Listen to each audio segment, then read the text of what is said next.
I need you to trust me. One last time.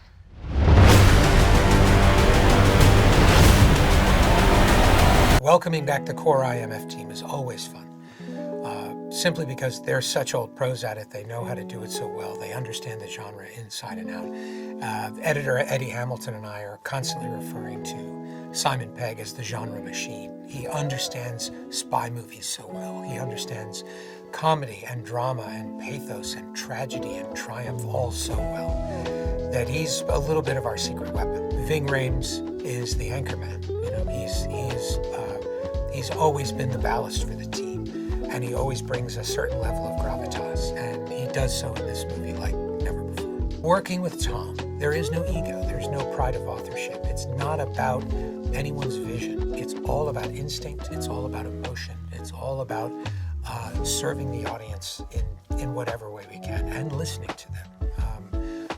We travel all around the world promoting these films, and each time we do, we make sure to stay in at least one of the countries, no matter how pressed for time we are, and sit and watch the movie with the audience. We always say it's not my film, it's not his film, it's everyone's film. We say this when we have supporting artists come and work in the background. We tell them, this is your movie, and you are all part of this, and it wouldn't exist without you. We very much mean that. We very much mean that it belongs to everyone. Always about story and character, no matter what. But we always start with some sort of action sequence or some sort of location, a concept for places we want to go, things we want to try as filmmakers, knowing full well that spectacle only matters for a moment. If you're not invested in the characters, if you're not invested in the story, you won't be invested in that sequence.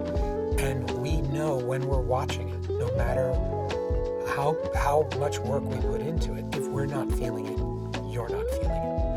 And that really is the art of working on a Tom Cruise movie. You have to be thinking about how does the audience feel watching the movie. And that really is Tom's superpower. He is able to be the audience both while he's making the movie and while he's watching it. And at the same time, he's always surprised by the result. Beginning of every one of these, Tom will say to me, what do you want to do? And I'll say, what do you want to do? Tom said, I want to do a wing walking sequence. That's really what I want to do. He said, what do you want to do? I said, I want to do a submarine sequence. I had already planted the seeds for that in Dead Reckoning. And during both of those sequences, each of us turned to the other at one point and said, remember, this was your idea. You wanted this. You wanted this to happen. Because they turned out to be, without question, the most challenging sequences we had ever done. Mission Impossible is all about locations. And the philosophy of Mission Impossible is to transport an audience to a place they've never been, a place they may never be able to go. And we have taken audiences all over the world. We've taken them to Paris, to Vienna, to Rome. We've taken them to Abu Dhabi. And we wanted to take the audience someplace that not only they've never been, but a place that's extremely hard to get to and may not always be there. And that, of course, took us to the Arctic. And I really was concerned how punishing and how difficult the environment would be.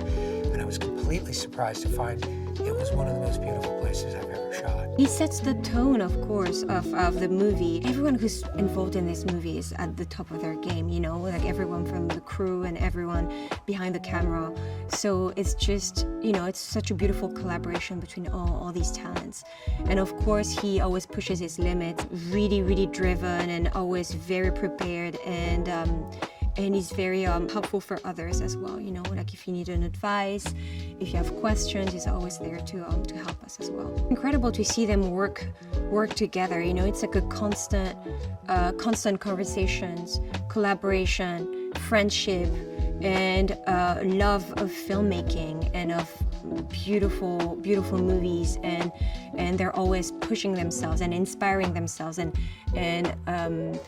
pushing the limits. I mean, nothing is ever easy on Mission Impossible, that's for sure. And Tom studies everything, every detail of everything, because he has to go through so many things technically. When we went to visit him on set for the scene in the water in the tank, he had to make sure that he could move in the outfit, and he spent years like working and training for everything. And there's the attention to detail with the costumes, with the ways to light a scene. The creative team said to me when I first joined the franchise that Mission Impossible, the film, is often a metaphor for the making of a Mission Impossible movie. And they always intended it to be a far-reaching global experience for audiences. And so they're always looking to expand their geographical ambitions. And they certainly did with this one. We filmed in South Africa, which was such an extraordinary, beautiful landscape. But the real, I think, challenge for everyone, technically and physically, was going to the Arctic. And this is a place where it's very few films have been able to work there. And so to do that safely, we had an expert team around us, giving us kind of workshops and masterclasses in how to look after ourselves. And we had people making sure that we were warm enough, had enough layers, that we knew what the dangers were, we knew how many minutes our skin could be exposed to before the risk of frost nip and frostbite actually, threatened us.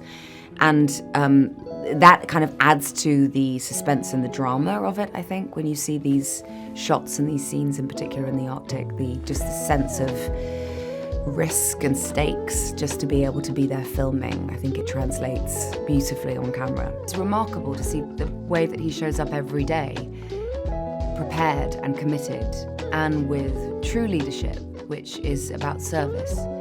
So he serves an audience. He's always looking for what is the most alive, what will deliver and land in a way that's not been seen before. Everything he does is a love letter to cinema. Everything he does is part of building a legacy of wanting cinema at this scale to not only survive, but to thrive. He loves working with people, and he knows that when he pushes himself, the knock-on effect is that it will inspire and encourage other people to go beyond their own comfort zone and to do and be capable of doing great things. This is something else that no one else does apart from Tom, which is it's real. So what you're impressed by is the fact that it's happening. You're not impressed by how clever something is made to look like it's happening. And I think you feel it in him, like in every cell of his body when he runs or when he does something. You can feel it. There's a symbiotic rapport that they have where they can kind of finish each other's sentences and they speak the same language, and that's it's wonderful to see. There's a real mutual respect that they have, and they work together brilliantly. They both share the same ambition of wanting to push themselves further and the film further, and then I think because of that they seem to inspire each other and encourage each other to. It's a great team. All missions have led to this. This suggests to me that it's their most ambitious to date, which doesn't surprise me. That's what they want always to be doing, is pushing it forward. That it's a kind of a great epic theatrical experience for people. What stands out of all the missions, it's Tom. He's the heart and soul of this whole franchise. This is been his passion project now. This is the 8th one, and I think that's the thing that we come to a Mission Impossible film to see what Tom's going to do next. Oh, I love playing Benji. Benji's fun because he's kind of, obviously he started out as being, I guess, he'd often get referred to as the kind of comic relief, which I always slightly blanched at because I feel like there's more to Benji than that. And I think that's become more apparent as the films have gone on. He suffers the same kind of losses and fear and sadness that the other characters do. He just happens to approach life in a certain way. One of the most enjoyable things about being part of this franchise is getting to travel all around the world. We've always been at pains to be in the places we say we're in, and and make those places a character in the movie. So yeah, we got to go to Cape Town on this one, which is an extraordinary sort of landscape and country, and then Svalbard in the Arctic Circle, which was my favorite location. I think Mission Impossible has always been about authenticity. I mean, you know, aside from the stunts being real, which we've always been at pains to do, you know, particularly for Tom to do the things he does, but also that authenticity extends to where we shoot it and how we shoot it. And McHugh is always keen to go to places and find the story in those places, let the story be told to us by the places. And you can't do that unless you go to those places for real, which we do.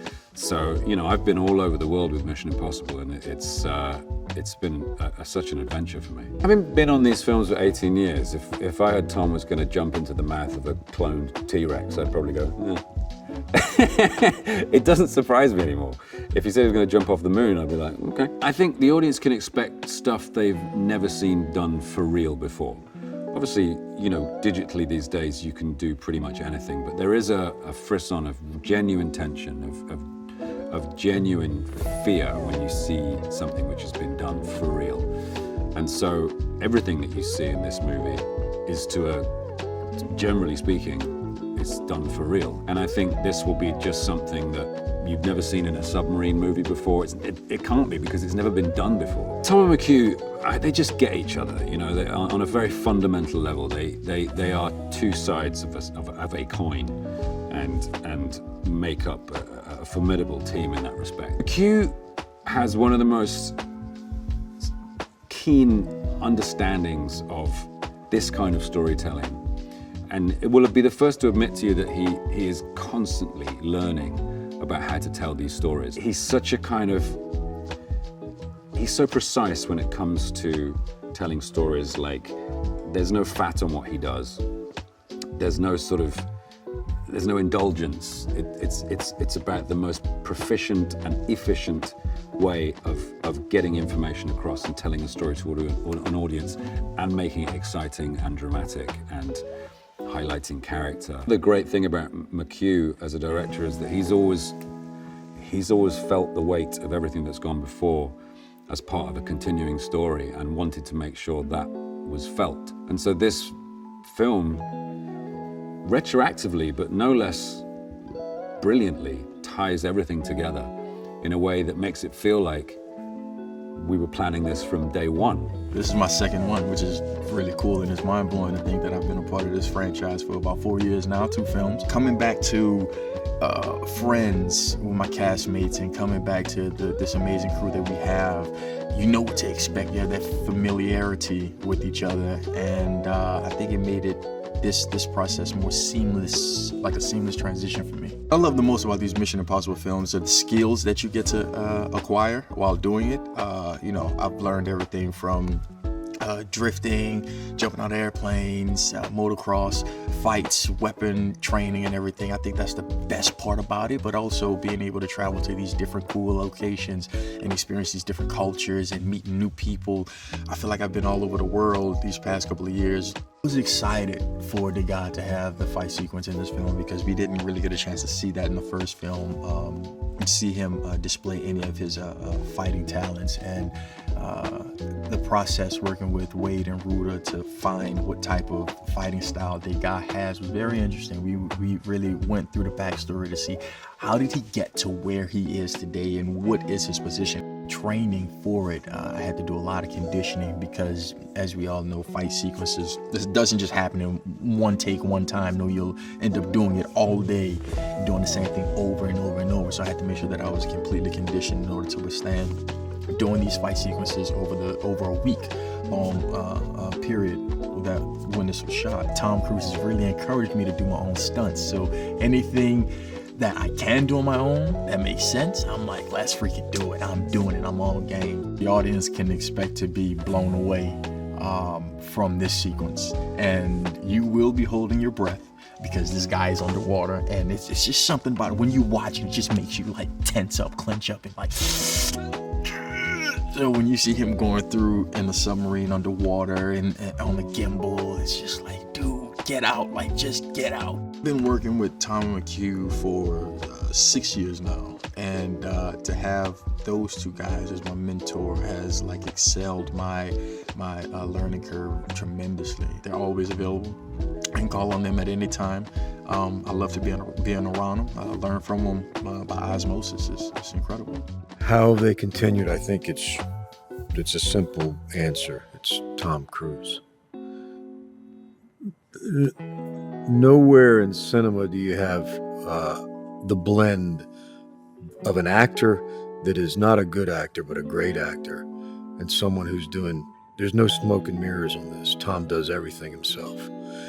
So you have that the perfect combination, and no other big star who can act can do the stunts, and no stuntman could go emotionally the depths and plumb the depths that you need in order to play Hunt. We get in the helicopter and we watch Tom take off, and we're following him with it's the best of the best, the greatest helicopter pilots, the greatest stunt pilots that are flying Tom as Tom walks on the wing.